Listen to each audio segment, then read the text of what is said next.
سیدنا عثمان ہارونی نے جیسے آپ کو دیکھا آپ کو حکم دیا کہ بیٹھ جائے۔ اب اس لمحے کو حضرت سیدنا خواجہ غریب نواز خود بیان فرماتے ہیں، کہتے ہیں کہ جب میں حضرت عثمان ہارونی کی بارگاہ میں جب میں پہنچا ہوں تو آپ نے مجھے دیکھا اور وہاں پر بڑے بڑے اکابرین موجود تھے اس بارگاہ میں۔ آپ نے مجھے حکم دیا کہ بیٹھ جاؤ، میں بیٹھ گیا۔ پھر حکم دیتے ہیں کہ 2 رکعت نفل ادا کرو، میں نے 2 رکعت نفل ادا کی۔ اس کے بعد فرمایا کہ 7 مرتبہ سبحان اللہ کا ورد کرو، کہتے ہیں میں نے وہ بھی کیا۔ پھر سورہ اخلاص کا جو ہے وظیفہ بتایا، کہتے ہیں اس کو بھی میں نے کیا۔ اس کے بعد آپ نے جو کچھ وظائف بتانے کے بعد آپ نے اپنی ایک خاص قسم کی ٹوپی تھی، اس ٹوپی کو سیدنا سرکار خواجہ غریب نواز رضی اللہ تعالیٰ عنہ کی سر پر رکھ دیا۔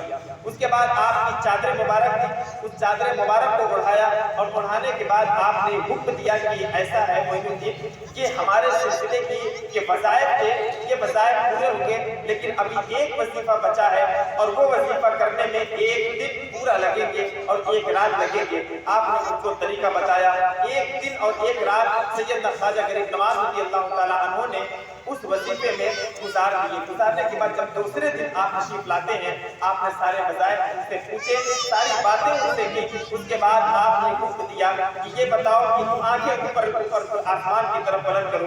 سرکار خواجہ غریب نواز اپنی آنکھوں کو آسمان کی طرف بلند کرتے ہیں، دیکھتے کیا ہے؟ وہ کہتے ہیں کہ سرکار نے حضرت عثمان ہارونی نے پوچھا کہ یہ بتاؤ کہ تمہیں کہاں تک نظر آ رہا ہے؟ کہتے ہیں کہ سرکار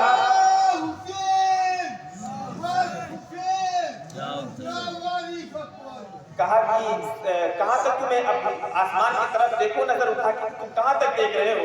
حضرت سیدنا خواجہ غریب نواز رضی اللہ تعالیٰ عنہ نے عرض کیا کہ سرکار میں حجاب عظمت کو دیکھ رہا ہوں۔ ایسے ایسے بزرگ ہوتے تھے، آج تو پیروں کا یہ حال ہے کہ نمازوں کی کو پابندی نہیں، 10-10 20-20 انگوٹھیاں اپنے انگلیوں میں لگائے ہوئے ہیں، بال تو ان کے عورتوں کی مشابہت اختیار کرتے ہیں۔ خدا کی قسم حدیث پاک میں رب کائنات کے پیارے حبیب نے ارشاد فرمایا کہ اے لوگوں سن لو کہ جو مرد کسی عورت کی مشابہت اختیار کرتا ہو یا کوئی عورت کسی مرد کی مشابہت اختیار کرتا ہو، چاہے وہ لباس میں ہو، چاہے وہ زینت میں ہو، چاہے وہ بال میں ہو، کسی بھی طریقے کی مشابہت اختیار کرتا ہو تو اللہ کے رسول نے فرمایا کہ وہ ملعون ہے، اس پر اللہ کے اور اس کے رسول کی لعنت ہے۔ تو آج کی یہ پیر ہے، کل کی یہ پیر دیکھو کیسے پیر ہوتے تھے کہ پیروں کو آج تو ہر پیر اپنے مرید کو تلاش کرتا ہے کہ کوئی آئے، کوئی بھی مرید ہو کر چلے جائے، لیکن اس وقت پیروں کا یہ حال ہوتا تھا کہ وہ مریدوں کو بھی پیر بنا کر کے چھوڑتے تھے۔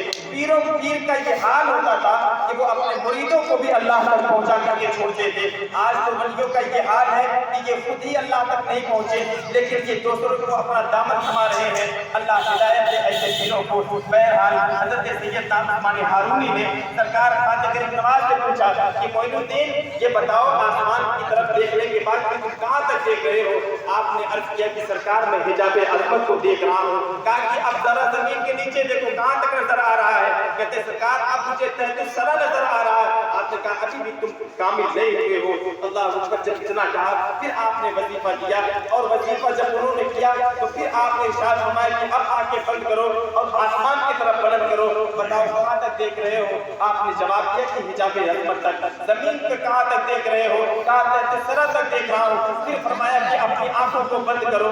جب آنکھیں بند فرمائی، یہ قول حضرت خواجہ غریب نواز کا ہے، آپ نے خود بیان فرمایا اس بات کو۔ کہتے ہیں جب میں نے آنکھیں بند کری ہیں تو اس کے بعد کہا آپ نے پھر حکم دیا کہ اب آنکھیں کھولو۔ جب میں نے آنکھیں کھولی تو سرکار عثمان ہارونی کی 2 انگلیاں میرے آنکھوں کے درمیان تھی۔ فرمایا کہ بیٹا بتاؤ کہاں تک دیکھ رہے ہو؟ قربان جاؤ احمد غریب نواز پر، قربان جاؤ حضرت عثمان ہارونی کی عظمت پر کہ جنہوں نے اپنے مرید کو ایسے ایسے منظر جو ہے دکھائے تھے کہ بندہ سوچ بھی نہیں سکتا۔ حجاب عظمت کو دکھا دیا، تحت الثری میں کیا ہے وہ بھی دکھا دیا، اسی پر بس نہیں کیا، کہا بیٹا بتاؤ کہاں تک دیکھ رہے ہو؟ حضرت معین الدین کہتے ہیں خدا کی قسم سرکار میں نے 18,000 مخلوق کو دیکھی۔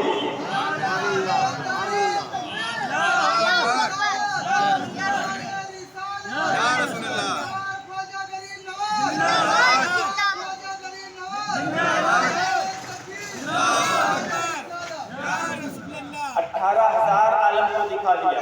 बहरहाल ये यहाँ पर आपने उनकी विलायत को मुकम्मल किया। आपने फरमाया जब इतना हुआ तो सैयदना उस्मान हारूनी ने इरशाद फरमाया कि बेटा आज तुमने मुकम्मल दर्जे हासिल कर लिए, अब तुम मुकम्मल हो गए। उसके बाद आपकी इरशाद फरमाया करते थे कि मोइनुद्दीन की मुरीदी पर मुझे फख्र है। ऐसा मुरीद कि जिसकी मुरीदी पर पीर फख्र करे, कुर्बान जाओ ऐसे अजमत पर। हम उस पीर के मानने वाले, हम उस गरीब नवाज के मानने वाले कि जिनका एहसान हमारे रगों रगों में खून बन करके दौड़ रहा है, हम उस एहसान को भुला नहीं सकते हैं। हज़रत सैयदना उस्मान हारूनी ने अपने पीर को, अपने मुरीद को मुकम्मल किया। मुकम्मल करने के बाद आपने जो है उनको सफर में रखा। अच्छा, ये भी एक पॉइंट की बात है। आज भी लोग होते हैं कि सामने जब तन्हाई होती है तो अपने पीर साहब का या अपने असातिज़ा का या उलमा का हाथ पैर चूमते हैं, लेकिन जब वो दो चार लोगों के बीच में हो तो फिर उन्हें शर्म महसूस होती है। वो ये नहीं चाहते कि दुनिया क्या कहेगी कि इतना बड़ा आदमी मौलवी का हाथ पैर चूम रहा है, इतना बड़ा आदमी पीर का हाथ पैर चूम रहा है। ये तौहीन एहसास करते हैं। लेकिन आओ ख्वाजा ने पीर से मोहब्बत कैसे की है, आओ मैं दिखाऊं कि पीर ने अपने मुरीद से कैसे मोहब्बत की है। सरकार ख्वाजा गरीब नवाज ने जब दामने इरादत से वापस हो गए, उसके बाद अकीदत ऐसी बड़ी पीर से, ऐसी अकीदत बड़ी कि आलिम भी हो चुके थे, फाजिल भी हो चुके थे, यही नहीं बल्कि अल्लाह के वली भी हो चुके थे। उसके बावजूद आपने 20 साल अपनी जिंदगी हज़रत सैयदना उस्मान हारूनी की खिदमत में गुजारी है। और सिर्फ साथ नहीं रहे, बल्कि आपका बस्तर मुबारक, आपका तोशा मुबारक, आपके लोटे वगैरह सब अपने सर पर लाद करके कहीं असफहान का सफर करते हैं, कहीं बगदाद का सफर करते हैं, कहीं समरकंद का सफर करते हैं, कहीं बुखारा का सफर करते हैं, कहीं अजमेर का सफर करते हैं। ये अकीदत थी हज़रत ख्वाजा गरीब नवाज की। ये पैगाम दिया था कि ऐ लोगों, कभी भी पीर के दामन से वापस ना होना तो उसका हक भी अदा करना, कभी भी तुम पीर के दामन से वापस ना होना तो उसकी अजमत का आप एतराफ भी करते रहना। वो तुम्हें जो पैगाम थे, जो तुम्हें सबक थे, उन सबक पर अमल भी करते रहना, उन असबाब को याद भी करते रहना। 20 साल आपने अपनी जिंदगी गुजारी। उसके बाद हजरत के साथ साया की तरह हर सफर में रहे। सफर करते करते जगह जगह आपने औलिया अल्लाह से मुलाकात की। ये सफर जारी रहा, यहाँ तक कि हज़रत ख्वाजा उस्मान हारूनी के साथ, अपने पीर व मुर्शिद के साथ हज़रत ख्वाजा मोइनुद्दीन चिश्ती अजमेरी रज़ी अल्लाह तआला अन्हु खाने खुदा के जलवा अफरोज होते हैं, हज के लिए जाते हैं, हज कर रहे थे। इतने में हज करने के बाद आप जो है हज़रत सैयदना उस्मान हारूनी ने अपने मुरीद को खाने काबा के करीब लाते हैं, और लाने के बाद आपने अपने मुरीद के हाथ को पकड़ा और बुलंद किया और आसमान की तरफ देखा और ये अर्ज किया कि मौला मोइनुद्दीन को कबूल फरमा ले, मोइनुद्दीन को कबूल फरमा ले। इतना कहना था, गैर से आवाज आती है, मैंने मोइनुद्दीन को कबूल कर लिया। अच्छा, उस वक्त क्या कैफियत रही होगी सरकार ख्वाजा गरीब नवाज, उस वक्त क्या कैफियत रही होगी पीर व मुर्शिद की। मेरे दोस्तों, जिस तरीके से एक बेटे से बाप को मोहब्बत होती है, जिस तरीके से एक शागिर्द को उस्ताद से मोहब्बत होती है, इसी तरीके से पीर और मुरीद का कोई की मोहब्बत का कोई अंदाजा नहीं। हज़रत सैयदना उस्मान हारूनी खुश होते हैं और खुश होने के बाद आपने ये इरशाद फरमाया कि मोइनुद्दीन, मैंने तुझे खुदा के हवाले कर दिया। ये हो रहे थे। उसके बाद आप जो है आप हज के फराइज़ को अदा करने के बाद अब मदीना मुनव्वरा की तरफ रुख करते हैं। अब ये आशिक़ सादिक़ अपने महबूब से मिलने जा रहा है, नबी की बारगाह में हाज़िरी देने जा रहा है। जब वहाँ पर पहुँचते हैं, अब सैयदना ख्वाजा गरीब नवाज की जिंदगी मुलाज़ा फरमाओ। उनकी अज़मत का अंदाज़ा लगा तो नहीं सकते, लेकिन जरा उनके बैकग्राउंड को सोच तो सकते हो, उनकी अज़मत को सोच तो सकते हो। आओ मैं तुम्हें बताता हूँ, मोइनुद्दीन की वो अज़मत है कि आक़ाए पाक सल्लल्लाहु अलैहि वसल्लम अपने कब्र मुनव्वर से उनकी तस्दीक कर रहे हैं, उनकी अज़मत की गवाही दे रहे हैं। हज़रत सैयदना ख्वाजा गरीब नवाज जब बारगाहे रिसालत माप में हाजिर होते हैं, आपने अर्ज़ किया, अस्सलातु वस्सलामु अलैका या रसूल अल्लाह, ऐ मेरे आका, ऐ मेरे जाने मुहतरम, ऐ मेरे नाना जान, आप पर सलामती हो। अंदर से आवाज आती है, वालेकुम अस्सलाम, ऐ समंदर और खुशकियों और जंगलों के कुतुब। इतना कहना था, हज़रत ख्वाजा गरीब नवाज ने देखा कि आपने एक खुशी का एहसास किया। अब खुशी क्यों ना हो कि जिसके कुतुब होने की गवाही सरकार दे रहे हो, जिनके कुतुब और अब्दाल होने की गवाही मदीने का ताजदार दे रहा हो, हम तो उसकी रजा के लिए तलाश में होते हैं। आज वो नबी, आज वो नाना अपने नवासों को वो राह दिखाता है कि तुम्हें हमें जाना है कहाँ, जाना है कैसे, सब मुसाफिर कितनी दूर है, वहाँ से तय होगा। ये तो पहला सफर था जो हजरत उस्मान हारूनी के साथ हुआ। वक्त गुजरता रहा, हजरत उस्मान हारूनी ने आपको विलायत की सारी मंजिलें आपको पार कराई। उसके बाद आपने इजाजत दी कि अब तुम जो है कहीं जो है अल्लाह और उसके रसूल के दीन की तबलीग के लिए निकल जाओ। इतने में हजरत सैयदना ख्वाजा गरीब नवाज रज़ियल्लाहु ताला अन्हु फिर उसी तरीके से सफर करते हैं जिस तरीके से पीर और मुर्शिद के साथ सफर किया था। आपने तमाम मुसाफिरत को करते करते आपके साथ आपके खलीफा हजरत कुतुबुद्दीन बख्तियार काकी रज़ियल्लाहु ताला अन्हु थे।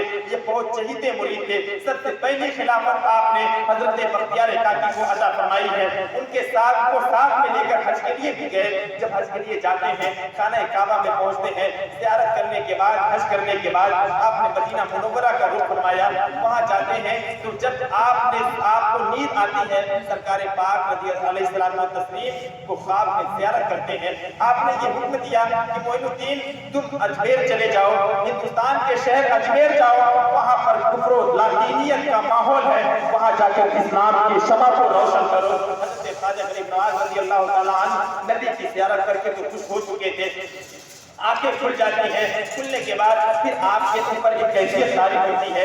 अर्ज करते हैं अपने दिल में, ये सोचते हैं कि मैंने आका ने अजमेर के बारे में बता तो दिया, लेकिन उस अजमेर का पता तो मुझे कुछ नहीं। वो हिंदुस्तान का वो है, उसका रास्ता कहाँ है, मदीने से उसकी मसाफत कितनी है, उस रास्ते के पेचो खम कैसे हैं, ये मुझे पता नहीं। यही सोच रहे थे, एक ठंडी हवा चलती है और उसी में हज़रत ख्वाजा गरीब नवाज को नींद आती है। आपने एक नींद ली, उसी नींद का आना था, वो नींद क्या थी, रहमत का बहाना था। वो नींद आती है, सरकार रिसालत मार्ग सल्लल्लाहु अलैहि वसल्लम हज़रत सैयदना ख्वाजा गरीब नवाज के ख्वाब में आते हैं। और आने के बाद आपने हिंदुस्तान के सफर का और हिंदुस्तान के तमाम बिलादो अमसार का नक्शा हज़रत गरीब नवाज के सामने रख दिया और ये इरशाद फरमाया कि गरीब नवाज मुझे यहाँ से वहाँ जाना है, वहाँ से वहाँ जाना है। आँख खुलती है तो आपके निगाहों के सामने हिंदुस्तान का सारा नक्शा था। आपने मेरे आका अलैहिस्सलाम ने हज़रत ख्वाजा गरीब नवाज रज़ियल्लाहु ताला अन्हु को जन्नती फल जिस सेब कहा जाता है, सेब भी आपको दिया था। उसके बाद आपने इरादा किया और 40 लोगों को, 40 औलिया अल्लाह को साथ लेकर आपने अजमेर का रुख किया। कैसे कैसे रास्ते में परेशानियां आती रही, कैसे कैसे रास्ते के जुल्म और सितम को आप सहते रहे, कितनी परेशानियां थी, पाँव में छाले पड़े थे, चेहरे पे बिल्कुल थकान के आसार थे। लेकिन ये वो लोग थे जो जेब और पैसे के लिए खिदमत नहीं करते थे, इनकी खिदमत सिर्फ अल्लाह और उसके रसूल के लिए हुआ करते थे। ये अपने वजूद को बनाया ही इसीलिए था, ये सोचते थे कि अल्लाह ने हमें पैदा ही इसीलिए किया है ताकि हम मखलूक की खिदमत कर लें। वो वक्त गुजरता रहा कि धीरे धीरे सफर करते रहे। एक वक्त ऐसा आता है सन 1186 ईस्वी में आप अजमेर की सरजमीन पर कदम रखते हैं। दिल्ली में क्या हुआ, अजमेर में पहुंचते हैं, मकसूद आपका अजमेर था। आपने दिल्ली में इस्लाम फैलाया, मुसलमानों की काफी तादाद हो गई। वहां पर अपने खलीफा हज़रत बख्तियार काकी रज़ियल्लाहु ताला अन्हु को वहां का कुतुब बनाकर उनको वहां छोड़ा। आप जो है अजमेर की तरफ चले गए। अजमेर में आपको क्या नहीं हुआ, अजमेर का जगह का इंतखाब करना ये बहुत बारीक चीज है, बड़ा आसान काम नहीं था। इसलिए कि उस वक्त का जो दौरे खिलाफत था, उस वक्त का जो दौरे बादशाही की जो हुकूमत थी, वो हुकूमत का दारुल हुकूमत था, वही से हुकूमत की जाती थी। और वो बादशाह, वो राजा जो था, वो ही बड़ा जालिम और जाबिर बादशाह था। उसकी कहानी इंशाअल्लाह वक्त रही तो बताया जाएगा। क्या अल्लाह ने चाहा तो नमाज़ ज़ुहर के बाद इंशाअल्लाह तबारक व तआला मस्जिद में बताया जाएगा कि जो है वो आप जो है अजमेर पहुंचते हैं, अजमेर में परेशानियां क्या हुई। आपने हजरत सैयदना ख्वाजा गरीब नवाज ने किस तरीके से कलमा पढ़ाया है, इस्लाम की किस शान और शौकत के साथ आपने तबलीग की है। मेरे दोस्तों, बताने का मकसद ये है कि असलाफ के तरीके को सुन करके, कभी उनके असलाफ के तरीकों को और उनके सीरत को सुन करके उस पर अमल करने की कोशिश किया करो। सैयदना ख्वाजा गरीब नवाज रज़ियल्लाहु ताला अन्हु है, आपने शरीयत पर इस्तिकामत आपने इख्तियार फरमाई है। वो लोग जो कहते हैं कि तरीकत अलग है, शरीयत अलग है, मैं कहता हूँ कि तुम्हें दीन से कोई वास्ता तक नहीं है, तुझे ये पता भी नहीं है कि शरीयत असल होती है, ये तरीकत मार्फत हकीकत किसी के अक़साम है। ख्वाजा बायज़ीद बुस्तामी फरमाते हैं, आपने फरमाया तसव्वुफ में आपसे बड़ा हकदार कौन है, आपसे ज्यादा हम आप नहीं जानेंगे। आपने फरमाया हज़रत मुजद्दिद अल-फ़सानी कहते हैं कि शरीयत के सरदार है, शरीयत सरदार है और हकीकत और मार्फत उनके खादिम है, तो खादिम कभी भी असल के बराबर नहीं हो सकता है। इसीलिए हम मानते हैं कि तरीकत जो है वो शरीयत में दाखिल है और तरीकत जो है वो भी शरीयत में दाखिल है, और इन तमाम चीजों का असल और मंबा जो है वो शरीयत है। बंदा अगर शरीयत पे है तो हम पीर मानने को तैयार है, शरीयत से हटा तो वो पीर नहीं बल्कि अल्लाह के रसूल अल्लाह तबारक व तआला ने वली की दो किस्म फरमाई थी, एक वली रहमान और दूसरा वली शैतान। शरीयत से चलने वाला ये वली रहमान हो सकता है, वली शैतान नहीं हो सकता, और शरीयत को छोड़कर विलायत का दावा करने वाला वली हो सकता है लेकिन खुदा का नहीं बल्कि शैतान का वली होगा। तो हम शैतानी वली को नहीं मानते हैं, हम रहमानी वली को मानते हैं। अल्लाह तबारक व तआला हमें ख्वाजा पाक के बताए हुए रास्तों पर अमल करने की तौफीक अता फरमाए। ख्वाजा गरीब नवाज ने जितने एहसान हम पे किए हैं, मौला हम उस एहसान को अदा तो नहीं कर सकते, लेकिन कम से कम उनका नाम देखने के लिए हमें वो जिंदगी जो दी है, इस जिंदगी के में जितने सांस दिए हैं मेरे मालिक हर सांस पे या ख्वाजा की सदाए बुलंद हो। हम चाहते हैं कि मौला तबारक व तआला हमारा हश्र और हमारा जो है हमारे मौत के वक्त सैयदना सरकार ख्वाजा गरीब नवाज रज़ियल्लाहु ताला अन्हु का रूए ज़ेबा हमारे सामने हो, ताकि हम उनका ज़ियारत करते रहे, उन नबी के लाडले को देखते रहे, अहले बैते अतहार की चेहरे की चाशनी को देखते रहे और रूह आसानी से निकलती रहे। और ये प्रश्न आए शहीदों को भी कि हम ऐसी मौत को, कि ये मौत जो ऐसी मौत अगर आएगी जिस बंदे को, तो ऐसी मौत पर शहीद भी रस्म किया करते हैं। हम ख्वाजा गरीब नवाज के दर के कुत्ते हैं, हम उसके दर से वाबस्ता हैं। अल्लाह करे कि क़यामत तक उसी दर के कुत्ते बन करके रहे, हमें किसी और चौकट पर जाने की जरूरत नहीं। ख्वाजा का दरबार हमारे लिए काफी है, काबा ख्वाजा की तालीम हमारे लिए काफी है। मेरे दोस्तों, ख्वाजा गरीब नवाज की जिंदगी को पढ़ने के बाद, ख्वाजा गरीब नवाज की जिंदगी को सुनने के बाद उस पर अमल करने की भी कोशिश करें। मौला की बारगाह में दुआ है कि मेरे मालिक हम तमाम लोगों को औलिया अल्लाह के दामन से वाबस्ता रहने की तौफीक अता फरमा, हम तमाम लोगों को शरीयत इस्लामिया पर इस्तिकामत अता फरमा, हमें शरीयत के हर मसाइल को और तेरे प्यारे हबीब के अहादीस मुबारका पर हमें अमल करने की तौफीक अता फरमा। वाखिर दावाना अल्हम्दुलिल्लाहि रब्बिल आलमीन। खड़े हो जाए।